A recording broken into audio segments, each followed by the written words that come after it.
In terms of our general outreach and engagement, there were sort of three phases. The first, what are you talking about? What planet are you from? Are you talking science fiction? And this was true even for carbon removal, but much more so for solar radiation modification. Welcome to the Challenging Climate podcast, where we discuss the big ideas and controversies in climate change with leading experts. I'm Jesse Reynolds, an environmental policy specialist. And I'm Pete Urban, a climate scientist. The climate is changing. Join us as we try to keep up. In this episode, we speak with Janos Pasztor. He was the executive director of the Carnegie Climate Governance Initiative, also known as C2G, which closed its doors last month. He has 4 decades of work experience in the areas of energy, environment, climate change, and sustainable development. Before his most recent position, he was UN Assistant Secretary for Climate Change, and he's held positions WWF International, the UN Environment Management Group, and the Secretariat of the UN Framework Convention on Climate Change. Janos, welcome to Challenging Climate. Thank you for having me. Well, yes, you worked with the UN Secretary General, Ban Ki-moon, and not many people have done that. So what was that like, working with him on climate change? Well, in short, it was pretty incredible. I really enjoyed it. I actually worked with him during 2 periods, first between 2008 and 2012, and then between 2015 and 2016. First period as a director, and then second as an assistant secretary general. And that makes a difference because in New York, if you're not an assistant secretary general or above, then you're nobody. But nevertheless, in the first period, I had amazing and incredible access to the secretary general. And the reason was that he wanted it that way. He wanted to make climate change his single most important focus. And therefore, he wanted to have somebody who will be with him at every meeting and provide inputs for every article, every speech, even if it's one line on climate change, it was done. So I had amazing access to him. In the second period, when I was Assistant Secretary General, then in addition to the high level of access to the Secretary General, I also had very high level of access to the UN leadership, all the other heads of UN entities, and to governments at the highest levels. And that, of course, made it even more exciting. So it was kind of the ultimate in a UN career. And after that, there was little else I could do in the United Nations. It was also a rather crucial time. You said 2008, 2012, and then a second later date that slipped my mind. This was a big time of change in climate change. What were you able to achieve with the Secretary General at that time? Yes, so the first period, it included the famous Copenhagen Conference of the Parties meeting, and the second one, of course, the Paris Conference with the Paris Agreement. So you were right. They were 2 pretty important periods for climate change. And fundamentally, my role was, first of all, to support the role of the Secretary General, which was never really part of the UNFCCC, the climate negotiations. There was basically no Secretary General before Ban Ki-moon was engaged the way he was, and neither were heads of states and government. There were occasional heads of states and government present, but it was really the Copenhagen COP where the first time all heads of state and government were invited and many turned up. So that role of the Secretary General, the heads of state and government, that was something I had to support. And that was just amazing. And as I said earlier, the Secretary General wanted to have climate change in everything. So literally every speech he ever wrote, literally every meeting that he had with senior government officials, climate change was present. And it was me with the support of a small but very effective team that we did all that. I actually wrote an article in Global Policy in 2016 to describe this in a little bit more detail. So if anybody is interested, I can let you have the reference. We'll add a link in the notes. So, to take a more cynical turn, many people or some people might believe that, at least international discussions around climate change, there are a lot of talk, countries are coming together, they're talking a lot, but they haven't achieved a great deal. What difference have these discussions made, have the work of the UN made in terms of climate change? There is clearly a lot of talk involved, and it has to be because nobody said or thought that it would be easy to bring 195 countries and parties together and with such a range of views about these issues and actually come to agreement on anything, let alone a treaty and so on. So this was going to be difficult, yet I think these talks have made a lot of difference. And without them, the climate would be in a much worse shape than it is today. It may not be in a good shape, but still, it would have been in a much worse shape. If you look at some of the key achievements over the years, I think the fact that in 92 convention, a treaty was developed to bring these 195 countries and parties together, that was quite a foresight, and to bring everybody on board. And then to have a timetable of who should go first in terms of emission reductions, who should provide resources, these kinds of things. So it was quite something. And then the Kyoto Protocol, which is not always looked at with a good eye in many countries, it had tremendous achievements. First of all, it had quantifiable emission reduction targets for the global north as a first step, and it contributed in a major way to the monetization of carbon through the trading mechanisms, just to name a few examples. Now, I think the challenge is that since Kyoto, I think it's been increasingly difficult to achieve outcomes. It's just become harder. And I think the Paris Agreement is a good example where, yes, it was fantastic. We managed to agree and countries agreed on doing mitigation emission reductions for all parties, but there is no legally binding reduction commitment. So it's that balance. Overall, it's still better than nothing, but it's not good enough. And I think the meager outcomes of the most recent meeting in Dubai, COP28, also underscore this point that yes, it's positive, things have moved forward, but not enough. So, going slowly in the area of climate change, as Bill McKibben said some time ago, going slow is losing. And we are not going fast enough. And that's part of the problem. It is difficult. But I still think it's positive to have those conversations, those discussions, and step by step, hopefully, we will advance. Contrasting the hard restrictions in the Kyoto Agreement with the sort of softer commitments to tell each other how much we're going to cut emissions in Paris, was it a mistake to keep pushing for that kind of hard, how shall we cut the pie up type approach? Should we have switched to a Paris approach earlier, or could we have got there if we just kept pushing and pushing and trying to argue about, no, China needs to cut their emissions by 16% and India by 2%? And was that wrong-headed, or should we have made that switch earlier? I mean, this is a big topic, but I think very briefly, my view on this is that, first of all, the Kyoto Protocol was very successful. Apart from the US, which left it, and Canada later also decided to leave, the other Kyoto parties have actually met their commitments. And that's fantastic. They agreed to do something and they delivered. And that was supposed to be the first step over many years, of course, not just at Paris, but during Copenhagen and Mexico later and Paris. It was agreed that all countries will be engaged in actual emission reductions. And I think that's weaker. But if somehow it helps to get all the countries engaged at some point, that's good. But at some point, in my assessment, you need to have more concrete targets. Otherwise, we'll never get there. Yeah, so I guess moving on to Carnegie Climate Governance Initiative, what was its goal, and why did you decide to switch from this focus on, I guess, mitigation and these more conventional talk on climate change to this very controversial field of geoengineering? Well, it wasn't a question of switching. It was a question of realizing that something else also had to be done.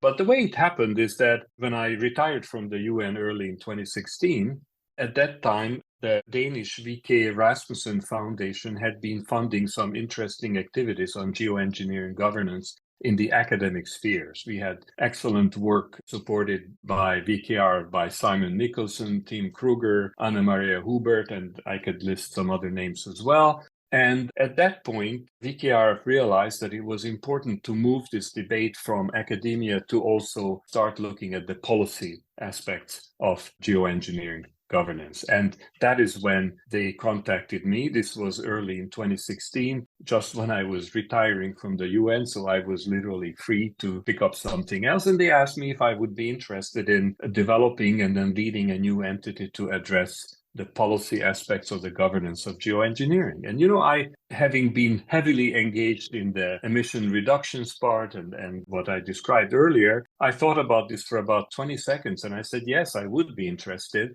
So this not as a instead of, but as something that we need to look at least in addition, and see where that takes us. Now, maybe I could just mention very quickly a point of terminology. We were asked at that time to look at the governance of geoengineering. And later in our work, and maybe we can come to that later in this discussion, we actually decided to stop using the word geoengineering in our name and also in our work. And so in the beginning, it was called C2G2 because of the geoengineering governance. When we dropped geoengineering, it became simply C2G. So I will just refer to C2G from now on, but the change in name happened only in 2019, so 3 years later. Yeah, so you said it only took you 20 seconds to decide to go for this. One of the main concerns that many people in the field and many people who hear of these ideas or solar geoengineering will focus on that. One of the main concerns is that even discussing this, bringing up the idea, will distract us from these other really important things of cutting emissions. Were you concerned about that? Well, I was concerned about that. And as we got going with our work, and I still have to just briefly say a few words in a moment about what was really our mandate, to be clear to our listeners. But as we got going with our work, with our outreach, this issue came up very, very often. That even by talking about these issues, we might distract attention from what has to be done. And yes, that is a potential challenge that one has to address. And there are different ways that one can address that through appropriate governance mechanisms. But at the same time, what we also found in our work that there is another side to this, that if we don't address the situation when we might need these techniques, then in fact, there is actually a moral imperative to look at these. So it's not just a moral hazard that maybe it will slow things down. We need to address that. But there is also a moral imperative that if we don't address it, we'll miss the train when we might actually need it. So that challenge, that balancing act between moral hazard and moral imperative has accompanied us all the way through our work. So what were your aims, or what were the aims of C2G as you launched this project off? In simple words, our mission was to bring to the attention of governments, primarily to governments, but also to some non-state actors, the governance challenges of the techniques that can alter the climate, such as large-scale carbon dioxide removal or CDR and solar radiation modification. So bring to the attention of governments. And there are a couple of important things that one needs to explain here. First of all, the word governance. In our approach, we followed the IPCC's definition of governance, which is broader than just simply governments taking regulatory action. It includes the whole of society engaging in different ways, academics, civil society organizations, and of course, governments and the private sector as well. So broad societal approach. We worked on both carbon removal and solar radiation modification from the beginning. A key approach was that we had to be impartial about the use or not using these techniques. In other words, we were not here to promote, neither were we there to oppose these techniques. The point was just to bring to the different stakeholders their attention to the governance challenges that are posed by these. Now, we were not impartial about other things. We were not impartial about reducing emissions, protecting the climate, having a just world, all of those things that appear in various UN decisions and intergovernmental decisions. We were not impartial about those.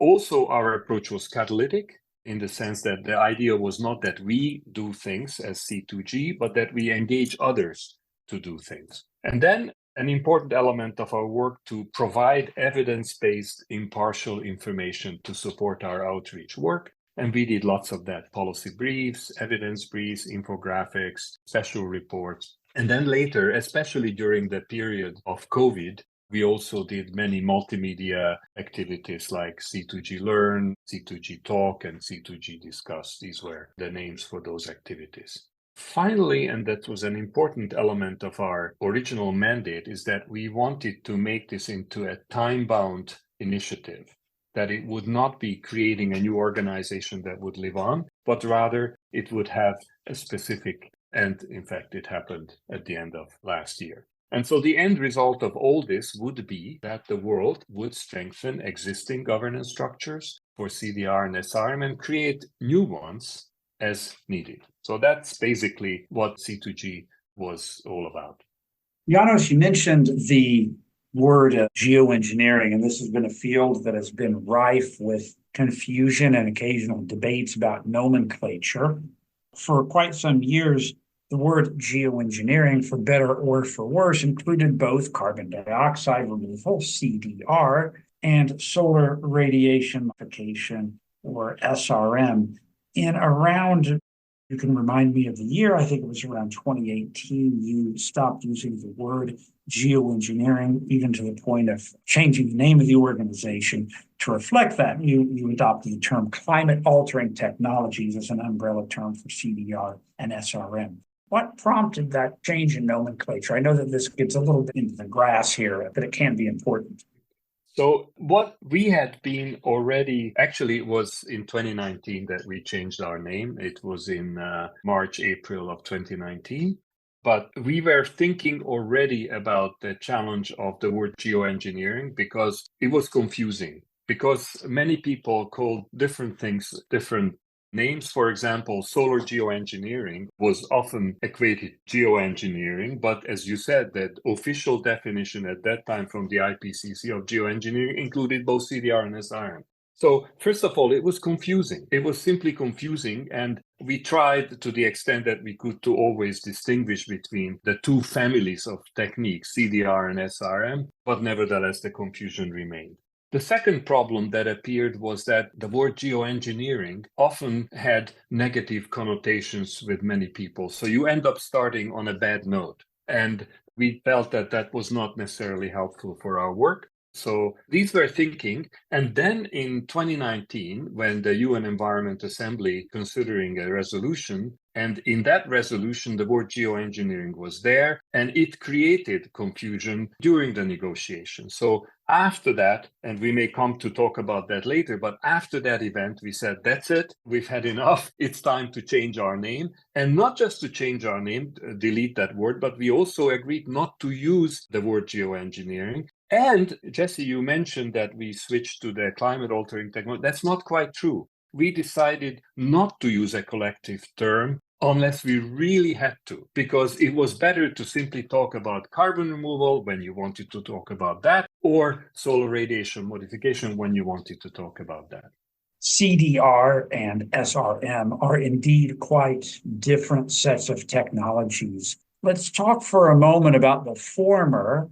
Carbon dioxide removal was part of this geoengineering group in the early 2010s, but it was also integrated into climate models, the scenarios of the future. And a careful reading of UN climate treaties shows that the word mitigation implicitly includes carbon dioxide removal. So in that context, how would you describe the reaction of the international community when you were working on CDR from, let's say, about 2016 to when you called your work done with CDR, which was around 2020, 2021, I believe? Yeah, so indeed, at the beginning, we worked on carbon removal and solar radiation modification about half-half, equally between the two, and we prepared policy briefs, evidence briefs, specifically on carbon dioxide removal. We did outreach and so on. And initially, it's quite simple. When we talked to government representatives about this technology, they were simply not recognizing what the IPCC had been saying for quite some time by 2016 about the extent to which carbon dioxide removal would be needed. And initially, it was just like bounced off the wall, when we talked about that. Later, in our discussions, people started talking more seriously, but it didn't really change seriously until more recently when countries decided to have a mid-century net zero and eventually some net negative targets. Because at that point, when they set those targets, they realized that it cannot be done without carbon dioxide removal. So suddenly carbon dioxide removal was part of the toolbox that would have to be used. So in our experience on carbon removal, I think the most important thing we did, in addition to the general outreach and engagement in various fora, was something that we called CDR Forum, that we started trying to set up in 2019. The idea being that it would be an informal forum for government representatives to come together to exchange experience on how they are or how they would like to be doing carbon dioxide removal at a practical level. And we had a lot of interest. Senior government officials came regularly to meetings, initially in person, and then during COVID online. And there was all kinds of interesting discussions. But what was unfortunate is that, well, I was going to say that we were 5 years too early. In fact, the process of agreeing to the Paris Agreement rulebook was 5 years too late. And so we started these discussions at the time when the whole Article 6 process of the Paris Agreement was nowhere near to be finished. And that was part of the reason why it didn't really pick up properly. It was interesting that just now, before the Dubai COP28, we got some signals from some governments that, hey, what's happening to the CDR forum? And we said, well, if you're interested, you have to do it yourself because we're no longer able to maintain that. So that was a little bit our experience. And, we worked on this hard, but around maybe 3 years ago, we realized that other than still maintaining some activities on the CDR forum, we felt that now that governments are clear that they have to do this, they will have to deal with the governance challenges. Then they were aware. And since awareness of the governments was our key objective, we said there is no point in doing the same with them anymore. And so let's focus on the more challenging issue of solar radiation modification, where this is not yet the case. A lot of work needs to be done. And after all, we also have limited resources.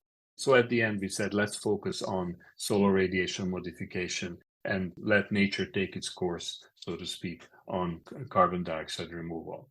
In one just little addition, if I may, we also found in our conversations with governments that the step from emission reductions only to considering, not necessarily deciding it, but considering any other technique that can alter the climate, such as carbon removal or solar radiation modification, sometimes it's a challenging step. And we found that initial engagement and discussion on CDR was actually helpful even for understanding that even that might not be enough in some situations, and therefore one might need to consider solar radiation modification. So in that sense, we also continue to keep CDR issues in our talking points in our discussions. What can you say about the reactions behind closed doors among countries and representatives of intergovernmental organizations about SRM? I'm curious in particular how that changed over time from the mid-2010s to the recent years, to the early 2020s, as well as any noticeable differences among countries, north, south, east, west, etc. I think it's first in terms of our general outreach and engagement with representatives of both countries and civil society organizations. I could say there were sort of three phases. One is in the beginning, the first couple of years, what are you talking about? What planet are you from? Are you talking science fiction? And this was true even for carbon removal, but much more so for solar radiation modification. Then in the second phase, we started seeing government representatives having briefings in front of them as we were meeting them, written briefing notes. And sometimes they were using our briefing notes. We could see that from logos and stuff. I had a fantastic experience in Japan where they took our tables and material and translated into Japanese and put that into the format. So you had English and Japanese, and the minister was talking to me based on that. So it was quite interesting. Anyway, so they had briefing notes. And then during those periods, the discussion was about substance. What are the risks? What are the benefits? What are the challenges, the issue, moral hazard, as we discussed earlier, the moral imperative, and also the kind of institutions that are there where one can address these issues. And then the last phase, and that would be especially true for the last year, 2023, where in our conversations, we found that representatives were now talking not about the issues as such, but what they were going to do about it. In other words, a big shift from, okay, we have all these issues, but then what do we do? Where do we do it? Do we do it in UNEP? Do we do it in UNFCCC and the General Assembly? When? In what sequence? Very interesting changes. And at that point, to come back to the previous point made, at that point, we realized that this is actually a good time for C2G to close its doors, because Now they're aware. Now they're talking about what they should be doing. Now it's a time for others to come in, advocacy organizations and governments to either promote or be against. But that wasn't us. So we felt that that was actually a good time to switch. Now,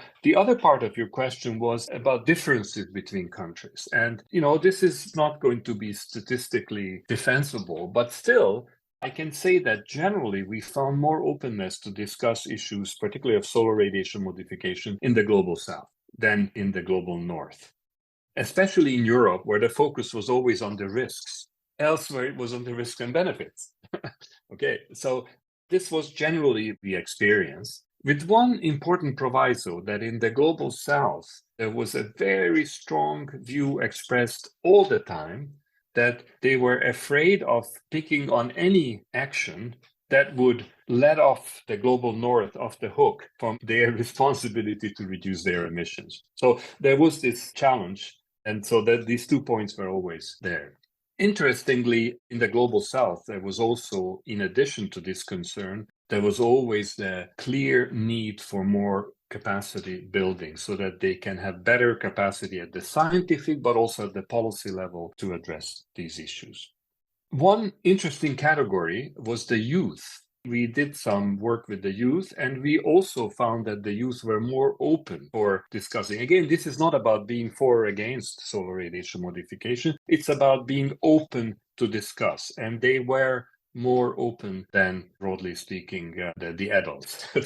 And then the last, perhaps, response to your question is that in our work, we found that the people who were directly involved in the climate negotiations were less open to discuss these issues than just about everybody else. And that's because they are so focused on the emission reductions and to some extent the adaptation issues that they just had difficulty, I think, to broaden their thinking and their openness to discuss other, not alternatives, but additional actions. So can we think, we often worry about vested interests of fossil fuels coming in, distorting this debate and running away with it and creating this moral hazard. Is there also a risk of incumbents among policy types and scientists being reluctant to pick something up because it disrupts their normal way of seeing the problem, their normal way of working the problem? Is that something we should also be worried about? I think so. I think this is, without going back to the discussion we started at the beginning of some of the fundamental issues about the climate negotiations process, but my experience, having worked there and elsewhere, I think that their minds are too focused on too narrow objectives, which is not the way the convention process was supposed to be. After all, there's the F word in the UNFCCC, which stands for framework. It was meant to be a broad framework to bring in lots of different dimensions. And it has done some of that, but definitely not enough. I think this is one of the challenges that the climate negotiation process has to deal with, is how to open up to broader issues that are important even for the emission reductions and also for the adaptation and any other activity that is needed. You've mentioned a couple times UNEA. Let's talk a bit about what happened in 2019. And as background for our listeners, so that we don't get pulled into too many acronyms, the UN Environment Program is the long-standing, perhaps self-evident organization within the United Nations system. We abbreviate that as UNEP. And UNEA is the UN Environment Assembly, which is a relatively new governing body of UNEP consisting of several dozen member states. And as you mentioned, there was a decision in 2019 that was under consideration at UNEA that addressed geoengineering broadly, including both carbon dioxide removal and SRM. That decision did not end up passing. And you were there on the ground in Nairobi in 2019. I'm curious if you can shed any light on your experience, including your assessment as to why that decision was unsuccessful. Yes. So the work of UNEA and related to it, UNEP's work in this area, I think it's fair to say that this is the one area which we're most proud of in terms of what we have achieved in terms of catalyzing individuals and processes. So maybe just briefly what happened there. Back in the very beginning, actually, one of my first outreach missions was actually to Nairobi in February 2017, I think it was, to have a discussion with the executive director of UNEP and to meet the senior management group of UNEP. And, we basically came up with a list of tasks that UNEP could do in the area of, broadly speaking, governance of CDR and SRM. And the executive director was very supportive. And then we undertook very active outreach to member states, both in Nairobi and in capital cities. And without getting into all the details, but the long story of that is that out of these discussions, one country, at that time Switzerland, came forward and said, yes, you're absolutely right. We need to do something in UNEA, and we are prepared to prepare and submit a resolution on the governance of geoengineering because it's necessary. So this was very interesting and very helpful. In the meantime, the executive director of UNEP left, and there was interim leadership. And at that point, the countries and C2G, who was promoting the basic ideas, lost the direct support from the UNEP secretariat for that. They were not against it, they just did not support it. And so when it came to the negotiation, and as you said, Jesse, indeed, the Switzerland submitted a draft resolution. It was also supported by a dozen countries, co-sponsored. And then after 1 week of pretty heavy negotiations, Switzerland withdrew the resolution because it was not possible to reach consensus. Now, some of the positive of this from C2G's point of view was that we catalyzed the first time intra and intergovernmental discussions of these issues. And that actually continued throughout the years, even to today. But unfortunately, the resolution couldn't pass. That was not our objective. That was Switzerland's objective, the actual resolution. And what were the reasons? I think it's fair to say that member states were not really ready at that time. Not enough knowledge and understanding of these issues. There was confusion about the word geoengineering, as we discussed earlier, and some people felt that carbon capture and storage was included, or was it not? And maybe if carbon removal, that should be handled in UNFCCC. So there was all kinds of discussions about that. There was also confusion that this discussion was going to be whether or not one is for these geoengineering techniques, or is it about the different governance elements of these techniques and what governments needed to do? But the most important was that a few countries, the US in particular, were not keen on having this policy discussion in UNEA, and they used all available means to ensure that it wouldn't pass. So there was a combination of factors, but here it is. And it was still a very useful process, I think, overall for the governance of these techniques. But it was at that time not possible to reach consensus. Now we are in 2024, and a number of things have changed. Since 2019, we have the publication of the 6th assessment report from the Intergovernmental Panel on Climate Change. There is a Democrat in the White House, and a decision is coming before UNEA next month, late in February, again on the topic, but more narrowly defined. It addresses SRM only, not geoengineering, and thus not including carbon dioxide removal. And the substantive scope is more narrowly focused on understanding the current state of knowledge, particularly regarding the scientific evidence for the potential benefit and the risks of SRM. What's your reading of the conditions now relative to 2019? Some of those conditions I've described, and I'm sure there's other conditions are well. Are you optimistic about this prospect? Well, I am optimistic, to give a simple answer, a short answer. I think that the context is different. Maybe I would start with the fact that last year, UNEP published the One Atmosphere report. That was the first such UN published report of an expert group looking at the risks, benefits, and governance challenges of solar radiation modification. Incidentally, what UNEP did was exactly what was the original 2019 draft resolution. That's what was asked from UNEP at that time. So this was interesting that it was delivered in any case.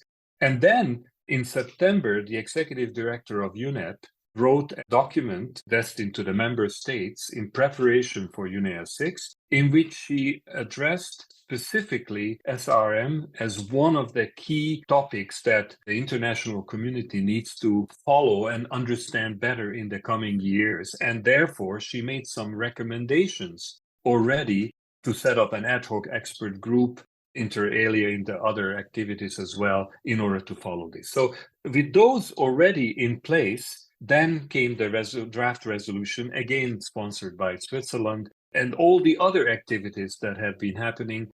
I don't have a crystal ball that tells me exactly what's going to happen, but I think the likelihood of that resolution passing this year is higher, definitely higher than what it was back in 2019.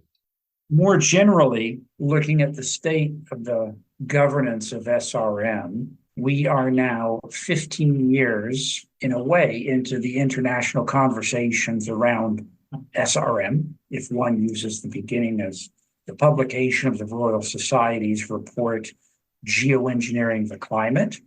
Yet there's been, despite that report's identification as governance being among the most important issues of SRM and the most challenging, despite that identification, one could argue that there has been little substantial progress, real progress on the international governance of SRM. There's been discussions, but to look at something in terms of actual processes, actual rules that are institutionalized in some international framework, it hasn't come to fruition yet. What do you think the leading reasons are for this? I don't know if it's quite a stalemate, like slow progress at best. And who, if anyone, is to blame for this lack of progress? So I'm not sure if I would fully agree with your characterization of the situation. Let's start with that, because I think actually a lot has happened, even concrete developments, especially if we do look at governance, not in the narrow sense of governments or intergovernmental entities doing regulatory work, but the total societal engagement one way or another. So I think a lot has happened. We just discussed one of them, which is the UN Environment Assembly, potentially making some important decisions about how to move forward on the better understanding of the risks and benefits of this emerging technology. And that is an important part of governance. But the simple fact that there is a lot more conversation about SRM in many different circles, there are new entities that have been created to deal with SRM, including C2G back in 2016 and others since that time. There are key governmental, intergovernmental reports that identify and call for addressing governance, including research governance. These things take a long time, but they have to start somewhere. And the first is, of course, identification. The CBD decision back in 2010, it was reaffirmed a number of times. We had the National Academies of Sciences in the US, the White House. We had the European Commission has made major moves, especially in the last year. UNEP we discussed. OECD has addressed these issues, again, trying to understand how the OECD should address these issues. So WMO has activities in this area. UNESCO has just published a report on the ethical aspects. These are all different elements of governance. And the General Assembly actually has passed overarching resolution on how to deal with atmosphere from a legal perspective. And there is a paragraph also on solar radiation modification. So again, there is progress, but what is still missing is what the IPCC has identified as the robust, comprehensive framework. We don't have that at this point. We also had lots of other interesting developments, like the Overshoot Commission that has addressed these issues head on with the recent report. And we also had, some would say, unfortunately, some very strange developments in the private sector addressing some of these issues. And whether you like these or not, they are happening and they show clearly the need for governance. And it has already triggered at least one government, the government of Mexico, to actually do something specific in response to that governance gap. So I think I agree with you that more is needed, particularly this formal, robust, comprehensive governance that the IPCC has recognized, as the lack of it is a risk by itself. But then, the other part of your question, who is to blame? And, I think it's in a sense everybody, but perhaps one thing I would identify is that the discussion of solar radiation modification only makes sense if there is clarity that there will be a temperature overshoot. And even though some of the science has been showing this for years that it is likely to come, it is really only relatively recently that this became clear, especially through the publication of the sixth assessment report of the IPCC and the concluding remarks about the more likely than not overshoot taking place and the impacts that are everywhere that we are seeing and feeling in every continent, the droughts, the floods, the temperature excess. All of that has created a context in which now there is better chance for consideration. Again, consideration is not equal to decision to deploy. It's to consider this as a potential technique to be made use of. So I want to turn to the scientists now. And I think I'll just reflect on that last point you made about this sort of failure to recognize that 1.5 Celsius is awfully close. And what countries have committed to doesn't look like it's going to lead to emissions cutting rapidly. I don't know if it's the scientists or the community been misleading ourselves, fooling ourselves into believing that 1.5 Celsius is possible? Are we misleading policymakers? I don't think the scientists are misleading policymakers. I think policymakers are not listening sufficiently to the science and are not able to or not willing to communicate uncomfortable news. And, the science has been very clear for years that the temperatures are going to go up, and the predictions were we're going to end up between 3 and 4 degrees. Then it went down to between 2 and 3, but it's still between 2 and 3 where the world is heading. So in my view, it is no longer acceptable to talk about the 1.5 degree goal as something which we can still achieve by emission reductions alone, which is what many politicians are still saying. That doesn't mean we should get rid of the 1.5 degree goal. I think it's extremely important to keep it, even if we overshoot it, and even if that overshoot will take decades and possibly even generations, because we need something to come back to. Because anything already, the status quo is bad enough, but above 1.5, it is not acceptable. We have plenty of data to show how catastrophic that will be. So we must have the goal to come back to. But I think we need to recognize, and this is a job of politicians, we shouldn't be afraid of the truth. We should be able to communicate the truth. It's not about being pessimist or whatever it is. It's about saying this is where we are. And this is the challenge. This is what is going to be needed if we want to keep the temperature within reasonable levels. Politicians always say, if we do this or that, we will keep to 1.5. Already, we can say this in a different way, that unless we do this and that, we're going to overshoot the 1.5. It's a very different message. Yeah, so I'm thinking again about science. The policy we have on climate change is, I'm not sure it rests on a foundation, but it draws on a robust scientific consensus about the core facts of climate science. The community is broadly in agreement. Obviously, it's complicated, but there's a broad consensus among the scientists on the problem, the types of responses, the threat. Whereas the same community is deeply divided on solar radiation management, solar radiation modification.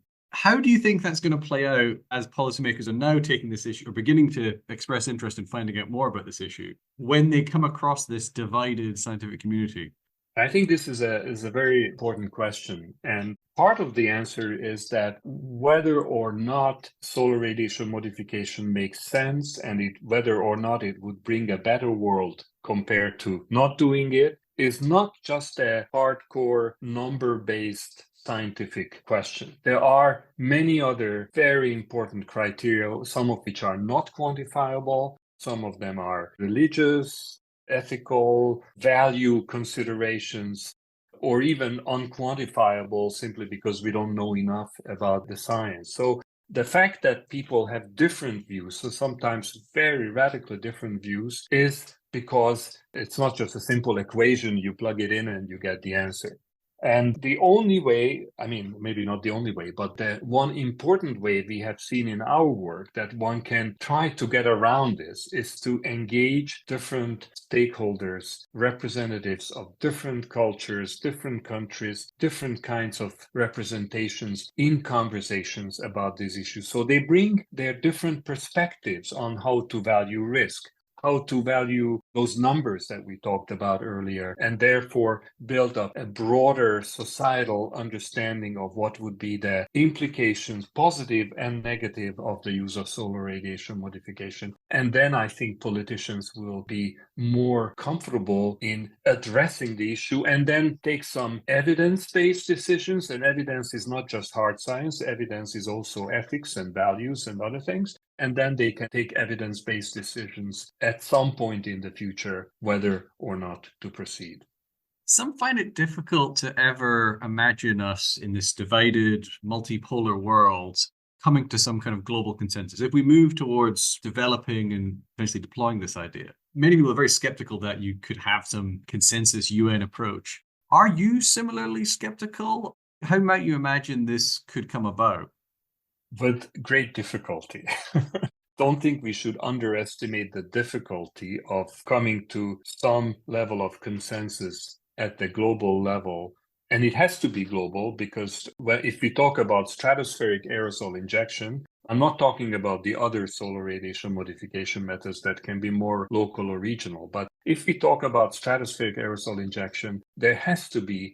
It will be global, it will impact everybody, not necessarily equally, and therefore the discussion about it and the decision-making about it will have to take some kind of global form. Now, we don't have too many global institutions other than the United Nations, but that doesn't mean that everything has to happen in the United Nations. We talked about the Overshoot Commission earlier. It was a group of important individuals who discussed and consider these issues. Look at some other organizations that are looking at these issues. Look at UNESCO, who is looking at the ethics of solar radiation modification. So we need these different inputs. And then at some point, I think it will be difficult, but I think it is possible. We have seen even last year and the year before that it is possible to have international agreements on things if countries are really convinced that it has to be done. Now, some people there feel that you need to have a few 100 million people die because of excess heat and flooding before governments and countries come to those agreements. Others believe that maybe it will be possible to foresee what might come and therefore do these things before such catastrophic impacts take place. I'm hopeful that it is more the latter, not the former, but we really live in a very imperfect world. And it's never going to be a perfect international agreement. It's something where we can advance and make it a little bit better, and over time achieve something that at the worst end of the scale, it will be less bad than it otherwise would be. And perhaps it could even be better than that at some point. So I'm confident that these things are possible. I don't think that a perfect intergovernmental agreement on the use and deployment of solar radiation modification in 5 years is going to be possible. Well, I think we usually like to end on an optimistic note, but you've already given us quite a lot of your thoughts about the future there. So maybe ask a more personal question. What are you planning to do now that you're retiring? Walk in the forest, enjoy nature, enjoy my grandchildren. I have 4. This is all since C2G was started. So we got 4 grandchildren. But I also like to continue to reflect on the issues I've been working on, but not in a structured environment. I'd like to do some more reading. I'd like to do some more thinking. And, these 4 grandchildren of ours, they will most likely live to the end of the century, which means that they will live through this period that we call overshoot or reaching 1.5 or 3 degrees or whatever. And I guess what I would like to do is I would like to make sure that whatever I can still do to make the situation that we leave behind for them the least bad so that they can then move on and turn the world into a more sustainable direction. And I know it's possible. It's difficult, but I know it's possible. And because I know it's possible, it gives me the energy and the hope at a time when all the data and information tells me otherwise. But it still gives me the hope that it is possible. and therefore there's still some work to do. Janos, congratulations on all your accomplishments at C2G, on the birth of your 4 grandchildren, and on your recent retirement. And thanks for being our guest today on Challenging Climate. Thank you very much for this conversation. And I would like to say that this is not my achievement, but this was a team, a fantastic team that we did it together. And I'm really grateful to have been able to work with all of them. So thank you.